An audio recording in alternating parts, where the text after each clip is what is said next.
सभी साथियों को नमस्कार। मैं सुभाष चंद्र कुलरिया एक बार फिर आपसे रूबरू हो रहा हूं। साथियों, जैसा कि हम निरंतर यूट्यूब चैनल के माध्यम से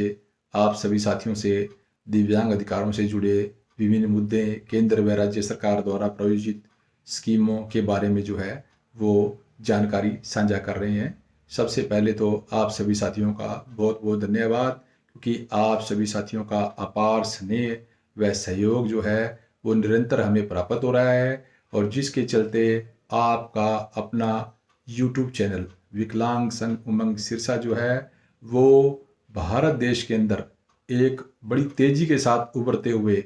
यानी दिव्यांग अधिकारों के क्षेत्र में एक बहुत ही तेजी से उभरते हुए चैनल्स के अंदर जो है वो शामिल होने की दौड़ में निरंतर जो है वो उभर रहा है, जिसके लिए आप सभी साथियों का दिल की गहराई से बहुत बहुत धन्यवाद। साथियों, आज की बात शुरू करने से पहले मैं आपसे सबसे पहले एक अनुरोध करना चाहूँगा साथियों, कि आप कोई भी वीडियो है यदि वो देखते हैं, जब भी आपको समय उपलब्ध हो, तो कृपया उसे अंत तक देखें। ऐसा देखने में आता है साथियों कि हम वीडियो को शुरू करते हैं और पहली पंक्ति में हमें ये लगता है कि क्या सुविधा की जानकारी मिल रही है, और सीधे सीधे अगर वो सुविधा हमारे से नहीं जुड़ी होती है तो हम उस वीडियो को स्किप कर देते हैं। साथियों, आपने ऐसा नहीं करना है, क्योंकि साथियों कोई भी दिव्यांग अधिकारों से जुड़ी जो है वो बात है, कोई सूचना है, वो हो सकता है कि वो आपसे सीधे सीधे संबंधित ना हो, यानी उसका वर्तमान परिस्थितियों में प्रत्यक्ष रूप से आपको लाभ ना मिल रहा हो। लेकिन साथियों, आप सुशिक्षित हैं, सभ्य हैं और राष्ट्र के एक उत्तरदायी नागरिक हैं। मैं आपसे ये अपेक्षा रखता हूँ कि आप जो जानकारी आपको हासिल होती है उसे आप अपने सामाजिक दायरे के अंदर तमाम दिव्यांगजन तक साझा करने का पूरा प्रयास करेंगे। हमारे अनेक दिव्यांग साथी ऐसे हैं साथियों, जो पढ़े लिखे नहीं हैं, या वो समाज के संपर्क में नहीं है, या उनकी मोबिलिटी बहुत कम है, वो घर की चार दीवारी में बंद है। ऐसे में उन साथियों तक अगर सूचना नहीं पहुंचती है, या सूचना पहुंचती भी है तो वो उसे अस्तित्व में नहीं ला पाते हैं, तो ये साथियों हमारी एक बहुत बड़ी हार है। तो आप लोग यदि किसी भी विषय की जानकारी को अगर पूर्ण रूप से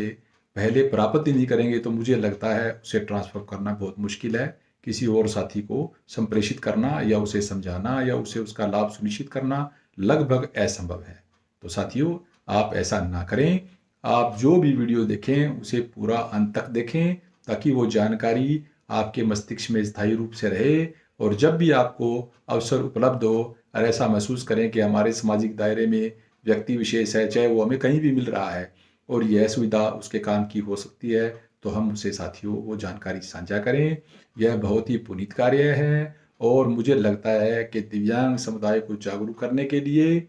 और धरातल पर तमाम सुविधाओं को उपलब्ध यानी कि सुनिश्चित करवाते हुए बाधा मुक्त परिवेश में जो है आत्मसम्मान के साथ अगर दिव्यांगजन को जीने के लिए हम प्रेरित कर सकते हैं, तो सबसे पहले हम दिव्यांगजन ही हैं। क्योंकि साथियों, अगर हम ही अपने दिव्यांग साथियों का सहयोग नहीं करेंगे, हम अगर रुचि नहीं लेंगे, तो मुझे लगता है जो समाज है उससे अपेक्षा करना बेमानी होगा। और जो हमारी मुहिम है कि हमने यह जिम्मा उठाया है कि एक दिन हम जो है वो समाज का दृष्टिकोण बदल के रहेंगे, और समाज जो है वो सत्य 2 कदम आगे बढ़ कर के हमें जो है वो सम्मानजनक तरीके से जीने का अवसर मुहैया कराएगा, हमारे मार्ग में आने वाली बाधाओं को दूर करेगा। क्योंकि निश्चित तौर पर वरना समस्याएं जो हैं वो इसी तरीके से बदस्तूर जो है वो जारी रहेंगी, और हमें हर कदम पर जो है अपने अधिकारों के संरक्षण हेतु संघर्ष करना ही पड़ेगा। तो आप जो है अपनी जिम्मेवारी समझते हुए अपने क्षेत्र के साथियों को भी साथ के साथ जो है अपने साथ जोड़ें, अपने मंच के साथ जोड़ें, उन्हें जागरूक करें, और उनका जीवन जो है वो सुगम्य बनाने के अंदर अपना जितना भी हो सकता है वो अपनी भूमिका को बखूबी निभाएं। मुझे पता है साथी जो है इस बात को महत्व देंगे। आप साथियों का स्नेह सहयोग सदैव जो है वो बना है, और मुझे पूरा यकीन है कि आगे भी इसी प्रकार से साथी जो है वो अपने दिव्यांग समुदाय को जागरूक करने के लिए अपनी जो है वो अद्वितीय भूमिका को निभाते रहेंगे। तो साथियों, आज जैसा कि आपको पता है यूडीआईडी जो है वो भारत सरकार का एक बहुत ही महत्वपूर्ण जो है प्रोजेक्ट है। उसके ऊपर निरंतर हमने अतीत में अनेक वीडियो आपके साथ साझा किए हैं, और आप सभी साथियों के द्वारा वो वीडियो बहुत ज़्यादा जो है वो पसंद भी किए गए हैं। लेकिन अभी भी अनेक साथियों की क्वेरीज है। धरातल पर साथी जो है वो भारी असुविधाओं का सामना कर रहे हैं और हमारा ये दायित्व बनता है साथियों कि यदि हमारे साथी दिक्कत में हैं तो हम उनका सहयोग करें, उनकी हम मदद करें। तो शुरू करते हैं साथियों, यूडीआईडी के ऊपर जो है वो मेजर जो समस्याएं आने वाली हैं उसके ऊपर हमारी क्वेरीज। साथियों, सबसे पहली जो क्वेरी है वो यह है, पहले भी हमने साझा किया है कि साथी सीएससी सेंटर या व्यक्तिगत रूप से जल्दी के अंदर हड़बड़ाहट के अंदर यूडीआईडी कार्ड के लिए आवेदन कर देते हैं और उसमें प्रविष्टियां गलत भर देते हैं। यहाँ तक कि साथी अपनी डेट ऑफ बर्थ भी गलत भर देते हैं, अपना नाम गलत भर देते हैं, अपना पता गलत भर देते हैं और उसके पश्चात साथी जो है वो दुविधा में पाते हैं। तो साथियों, ऐसी गलती ना करें, क्योंकि हमने जो है जो आपकी यूडीआईडी के करेक्शन के जो इश्यूज़ हैं उसके ऊपर हमने जो है वो यूडीआईडी के सामाजिक न्याय और अधिकारिता मंत्रालय भारत सरकार के कार्यालय में अधिकारियों से जो है वो दूरभाष पर बात की थी और उनसे अनुरोध किया था कि हमारे अनेक साथियों की करेक्शंस हैं उनके लिए क्या रेमेडी बनती है।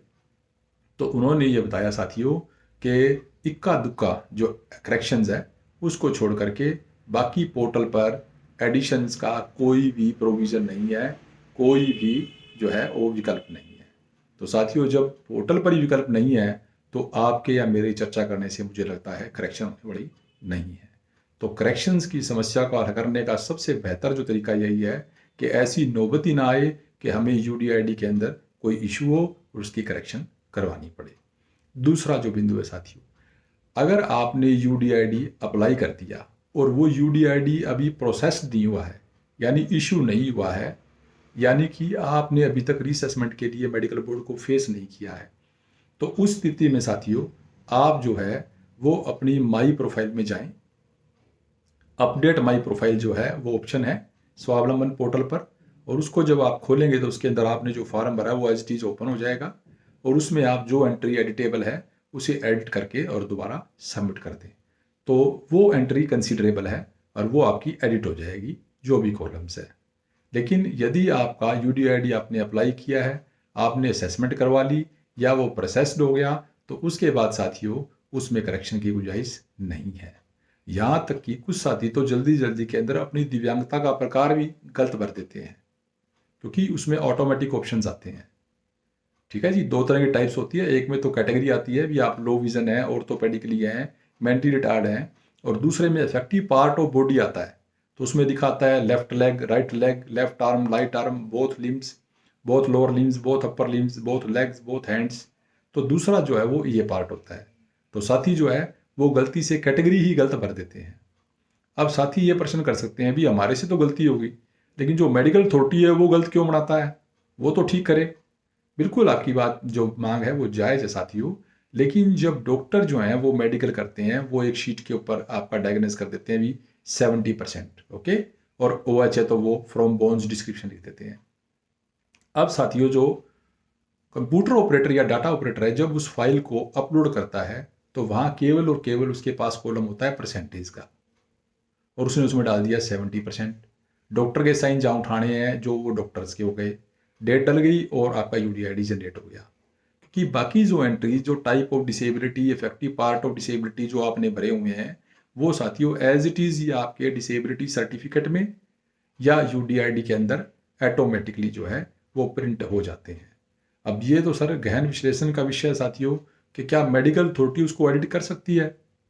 हो सकता है कि वो कर सकते हो लेकिन वो करते ना हो। लेकिन साथियों, इस बिंदु पर हमने व्यक्तिगत रूप से जो है वो मेडिकल अथॉरिटी से जो है वो अभी मुलाकात नहीं की है या उनके पोर्टल को हमने एनालाइज नहीं किया, क्योंकि लॉगिन आईडी और पासवर्ड उनके पास होते हैं, हम उस चीज़ को देख नहीं सकते हैं।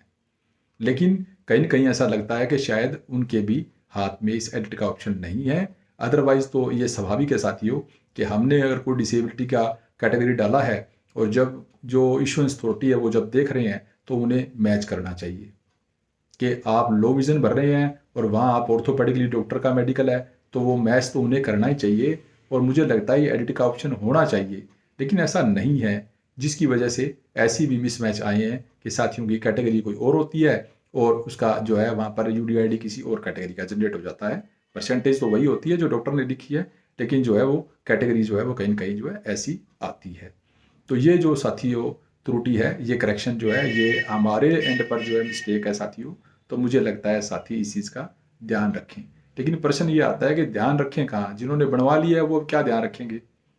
तो उसके बारे में साथियों हमारी बात हुई थी। तो अथॉरिटीज़ ये कहते हैं कि आप इस यूडीआईडी को सरेंडर कर दें। सरेंडर का एक ऑप्शन है। सरेंडर करते ही साथियों सारा का सारा रिकॉर्ड जो है वो पोर्टल से डिलीट हो जाता है और आप फ्रेश अप्लाई कर सकते हैं। कुछ साथियों ने क्वेरी की है कि हमने बात की है जी, जब सरेंडर की तो सरेंडर हो जाएगा, तो आपने आधार कार्ड उसमें डाला हुआ है, आधार कार्ड से वो कनेक्ट है, और सरेंडर करने के बाद जब आप दोबारा अप्लाई करोगे तो आधार कार्ड आपने पहले से डाला हुआ है, इसलिए आप जो है यूडीआईडी दोबारा अप्लाई नहीं कर सकोगे। साथियों ये हो सकता है ऐसी स्थिति, लेकिन हमने जो मंत्रणा की है उन्होंने ये बात कही है कि सरेंडर का मतलब है आपने सरेंडर कर दिया। तो सरेंडर करने के जब आपने एप्लीकेशन को डाला तो उसके बाद आप एक बार सिविल सर्जन अथॉरिटी से संपर्क करें कि जो आपने सरेंडर की एप्लीकेशन अप्लाई किया है क्या वो अथॉरिटी ने कंसीडर कर लिया है। हम जल्दी करते हैं साथियों कि हम इधर तो सरेंडर का बटन दबाते हैं, सरेंडर कर दिया, और 1 मिनट के बाद ही हम शुरू कर देते हैं कि जी अब मैं दोबारा से अप्लाई कर दूं, जबकि वो सरेंडर का जो एप्लीकेशन है वो अभी अंडर कंसीडरेशन होता है सिविल सर्जन अथॉरिटी के द्वारा, अभी तक उसे अपने लॉगिन के अंदर कंसीडर नहीं किया गया होता। तो जो लोग सरेंडर करते हैं वो सिविल सर्जन अथॉरिटी के कंसर्न एम्प्लॉय के पास जाके पहले उस एप्लीकेशन को कंसीडर करवाएं ताकि वो रिकॉर्ड से डिलीट हो जाए, और डिलीट होने के बाद आप दोबारा से जब अप्लाई करते हैं फ्रेश, तो साथियों वही प्रक्रिया होगी और कोई अतिशयोक्ति नहीं है साथियों कि आपको रीअसेसमेंट भी दोबारा फेस करनी पड़ सकती है, क्योंकि डॉक्टर्स के रिकॉर्ड में, पोर्टल के रिकॉर्ड में आपने यूडीआईडी कभी लिया ही नहीं है। तो अब आप फिर बार बार जो है वही आपत्ति दर्ज कराओ, मैंने तो अभी बनवाया था जी, मैंने तो 2 दिन पहले बनवाया था जी, मेरे मेडिकल का क्या मतलब है जी, मेरा तो पहले बड़ा बनाओ जी। तो साथियों आप उस यूडीआईडी की फ़ोटो कापी रख सकते हैं अथॉरिटी को कन्विंस करने के लिए, लेकिन ज़रूरी नहीं है कि अथॉरिटी गारंटीड जो है वो यह मान ले कि हाँ जी आपका बना हुआ था, दोबारा ऐसे कैसे बना देते हैं। तो ये असुविधा कहीं ना कहीं आपको जो है थोड़ी बहुत उठानी पड़ सकती है, लेकिन वो उसके लिए कोई और उत्तरदायी नहीं है साथियों, क्योंकि वो हमारे स्तर पर चूक हुई है, और अगर वो हमारे स्तर पर कोई गलती है और उसे सुधार कर रहे हैं तो मुझे लगता है इसमें कोई किसी प्रकार की असुविधा प्रदर्शित करने का कोई प्रश्न भी नहीं बनता है। अब आती है बारी साथियों जो अगली क्वेरी की। अगली क्वेरी साथियों की क्या होती है कि जी मुझे तो 6 महीने हो गए हैं यूडीआईडी अप्लाई किए हुए और मेरा तो यूडीआईडी जनरेट नहीं हुआ, और वो बार बार जो है वो अथॉरिटी के चक्कर तो लगाते हैं लेकिन प्रॉपर टेबल पर प्रॉपर जो कंसर्न्ड है उनसे मुलाकात नहीं करते हैं। साथियों कहीं जाने की जरूरत नहीं है, पहले आप अपना ये देखिए कि आपका जो एप्लीकेशन का स्टेटस है वो क्या है। वहाँ आएगा सबमिटेड कि आपकी एप्लीकेशन सबमिटेड हो गई है, उसका आप फॉर्म लेकर के प्रिंट, और जो भी आपके कंसर्न जिले में बुधवार को, वीरवार को जब भी मेडिकल बोर्ड बैठता है उसका प्रिंट लेके और आप असेसमेंट के लिए फेस करें, भी मेरा मेडिकल करें और मेरा जो यूडीआईडी बनना है जी मैंने अप्लाई कर रखा है। तो कुछ जिलों में ऐसी सिचुएशन है कि वो आपका ले लेते हैं और आपको टाइम दे देते हैं अभी नेक्स्ट वीक आइए, बाकी आमतौर पर ऐसा नहीं है, वो उसी जो जिस स्टेट को आप रिप्रेजेंट करते हैं आपका असेसमेंट कर देते हैं। उसके बाद में स्टेटस आता है भी आपकी एप्लीकेशन वेरीफाइड है। वेरीफाइड हो गई है, उसके बाद भी मैटर होल्ड पर पड़ा रहता है, क्योंकि ज़्यादातर जो है वो सिविल सर्जन ऑफिस के अंदर स्टाफ की शॉर्टेज है, कहीं ना कहीं इग्नोरेंस का भी विषय हो सकता है साथियों। तो आपको जाने की जरूरत नहीं है, आप किसी भी मैसेंजर के माध्यम से आप ये कहिए भी मेरे को मेडिकल असेसमेंट करवाए को 2 हफ्ते हो गए हैं या 1 हफ्ता हो गया, और आप जो है इसे हमारा यूडीआईडी जनरेट करें। अब क्वेश्चन क्या आता है कि तीसरा जो होता है कि हमने असेसमेंट भी करवा ली और जब हम स्टेटस पर हमारा पोर्टल पर हमारा स्टेटस देखते हैं तो उसके अंदर ये लिखा आता है भी your UDID card details have been shared with the printing agency, या यूं कह लीजिए भी your UDID card has been dispatched to PWD. Okay, तो जब डिस्पैच्ड या शेयर्ड वाला जो स्टेटस आता है इसका मतलब पोर्टल के ऊपर आपका यूडीआईडी जनरेट हो गया। अब साथियों को अनेक बार हमने साथियों ये बात कही है, लेकिन फिर भी साथी बार बार एक बात कहते हैं, मेरे को तो जी यूडीआईडी बनवाए को 6 महीने हो गए, मेरे घर पर यूडीआईडी नहीं आया, मेरे को तो 1 साल हो गया जी, मेरा तो यूडीआईडी कार्ड नहीं आया। साथियों समझिए, यूडीआईडी जो है वो प्रिंट करके डिस्पैच करना एक किसी थर्ड पार्टी के साथ उन्होंने एग्रीमेंट किया हुआ है, और जहाँ तक हमारे पास जो खबरें हैं वो ये है कि जिस कंपनी के साथ यूडीआईडी की जो डील हुई थी उस कंपनी के साथ उसका एग्रीमेंट ख़त्म हो गया, और जिसकी वजह से नई कंपनी से एग्रीमेंट नहीं हुआ, तो नेचुरल सी बात है प्रिंट कौन करेगा कार्ड और बेचेगा कौन, आप भी समझदार हैं। अभी पीछे भी हमने वीडियो में ये बात कही थी,